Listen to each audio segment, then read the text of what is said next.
ಅಹಿಂದ ನಾಯಕರು ಅಂತೇಳಿ ಹೆಮ್ಮೆಯಿಂದ ಹೇಳ್ಕೊಳ್ತಾ ಇದ್ದಂಥ ಸಿದ್ದರಾಮಯ್ಯನವರು ಅಧಿಕಾರಕ್ಕೆ ಬಂದ ನಂತರದಲ್ಲಿ ಯಾಕೆ ಇವತ್ತು ಅಹಿಂದ ಬಗ್ಗೆ ಅವರ ಕಳಕಳಿ ಕಡಿಮೆ ಆಗಿದೆ? 3 ಹಗರಣಗಳು,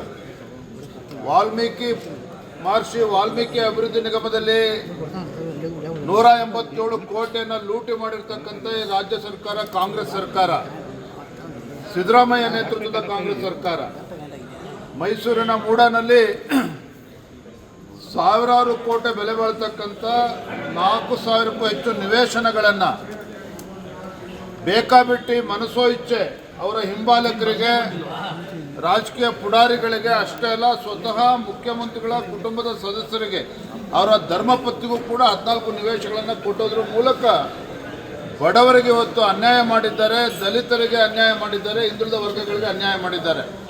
ಮತ್ತೊಂದು ಕಡೆ SCP TSP ಬಗ್ಗೆ ಮಾತನಾಡಿದ್ದಾರೆ.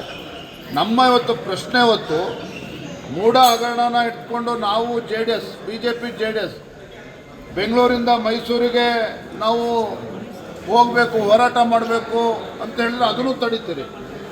ಹೋಗಲಿಲ್ಲ, ಅಧಿವೇಶನದಲ್ಲಿ ಚರ್ಚೆ ಮಾಡೋದಕ್ಕೆ ಅವಕಾಶ ಮಾಡಿಕೊಡ್ತೀರಾ, ಅದಕ್ಕೂ ಕೂಡ ಕಲ್ಲಾಗ್ತೀರಿ. ವಿಧಾನಸಭೆ ಒಳಗಡೆನೂ ಕೂಡ ಚರ್ಚೆ ಆಗೋದಿಲ್ಲ, ವಿಧಾನ ಪರಿಷತ್ನಲ್ಲೂ ಕೂಡ ಚರ್ಚೆ ಆಗೋದಕ್ಕೆ ಬಿಡೋದಿಲ್ಲ. HK ಪಾಟೀಲ್ ಅವರು ಕಾನೂನು ಸಚಿವರು ಎದ್ದು ನಿಂತು ಹೇಳ್ತಾರೆ, ಈಗಾಗಲೇ ಎನ್ಕ್ವೈರಿ ಕಮಿಷನನ್ನು ಕಾನ್ಸ್ಟಿಟ್ಯೂಟ್ ಮಾಡಿಬಿಟ್ಟಿದ್ದೇವೆ, ನಿಮ್ದು ಏನೇ ತಕರಾರು, ನಿಮ್ಮ ಕಂಪ್ಲೇಂಟ್ಗಳಿದ್ರೆ ಅಲ್ಲಿ ಕಮಿಷನ್ ಮುಂದೆ ಕೊಡಿ ಅಂತ ಹೇಳ್ತಾರೆ.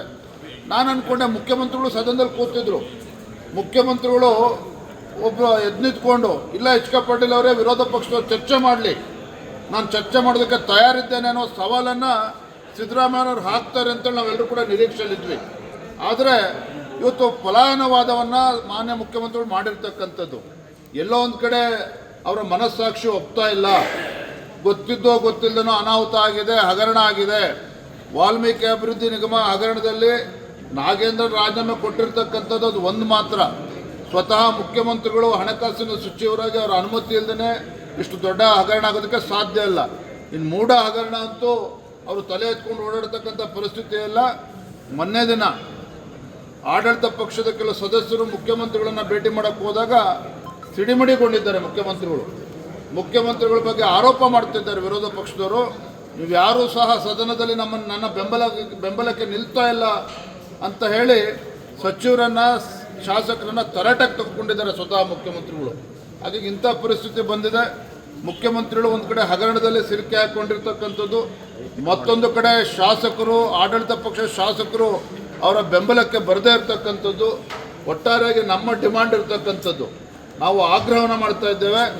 ಸನ್ಮಾನ್ಯ ಸಿದ್ದರಾಮಯ್ಯನವರೇ, ನೀವು ಪ್ರಾಮಾಣಿಕರಿದ್ದರೆ ಇವತ್ತು ಮೂಢ ಹಗರಣವು ಕೂಡ ನಿಷ್ಪಕ್ಷಪಾತವಂತ ತನಿಖೆ ಆಗಬೇಕು, CBI ತನಿಖೆನೇ ಆಗಬೇಕು. ಯಾರೋ ರಿಟೈರ್ಡ್ ಹೈಕೋರ್ಟ್ ಜಡ್ಜಿಂದ ಅಲ್ಲ, CBI ತನಿಖೆನೇ ಆಗಬೇಕು. ಮೂಢ ಇವತ್ತು ವಾಲ್ಮೀಕಿ ಅಭಿವೃದ್ಧಿ ನಿಗಮದಲ್ಲಿ ಈಗ ಆಗಲೇ ತನಿಖೆ ಆಗ್ತಾ ಇದೆ. ED ಮೇಲೆ ಸವಾರಿ ಮಾಡೋಕ್ಕೆ ಹೋದ್ರು, ಕಂಪ್ಲೇಂಟ್ ಕೊಟ್ಟು ಹೈಕೋರ್ಟ್ ಅವರು ಚೀಮಾರಿ ಹಾಕಿದ್ದಾರೆ ರಾಜ್ಯ ಸರ್ಕಾರಕ್ಕೆ. ಹಾಗಾಗಿ ನಾನು ಮುಖ್ಯಮಂತ್ರಿಗಳು ಆಗ್ರಹವನ್ನು ಮಾಡ್ತೇನೆ, ತಮ್ಮ ಸರ್ಕಾರದ ಪಾಪದ ಕೂಡ ತುಂಬಿದೆ, ಈ ಸರ್ಕಾರದ ಕಾಂಗ್ರೆಸ್ ಸರ್ಕಾರದ ಪಾಪದ ಕೂಡ ತುಂಬಿದೆ. ಈ ಕ್ಷಣಗಣನೆ ಆಗ್ತಾ ಇದೆ. ಯಾವತ್ತು ಸನ್ಮಾನ್ಯ ಸಿದ್ದರಾಮಯ್ಯನವರು ಮುಖ್ಯಮಂತ್ರಿ ಸ್ಥಾನಕ್ಕೆ ರಾಜೀನಾಮೆ ಕೊಡ್ತಾರೋ ಗೊತ್ತಿಲ್ಲ. ಹಾಗಾಗಿ ತಡ ಮಾಡ್ದೇನೆ ಇನ್ನೂ ಕೂಡ ನಮ್ಮ ಬಂಡತನವನ್ನು ಬಿಟ್ಟು ಒಂದು ಮೂಢ ಹಗರಣ CBI ತನಿಖೆ ಕೊಡಬೇಕು, ತಮ್ಮ ಸ್ಥಾನಕ್ಕೆ ರಾಜೀನಾಮೆ ಕೊಡಬೇಕು. ಹಾಗಾಗಿ ನಾವು ಇವತ್ತು BJP ಮತ್ತು JDS ಎರಡೂ ಮನೆಗಳಲ್ಲಿ ಹಗಲು ರಾತ್ರಿ ಇವತ್ತು ನಾವು ಅಹೋರಾತ್ರಿ ಧರಣಿಯನ್ನು ಕೂಡ ಮಾಡ್ತಾ ಇದ್ದೇವೆ. ಮುಂದೆ ಪಾದಯಾತ್ರೆಯನ್ನು ಕೂಡ ನಾವು ಮಾಡೋರಿದ್ದೇವೆ, ಎಲ್ಲಕ್ಕೂ ಚರ್ಚೆ ಮಾಡ್ತೇವೆ.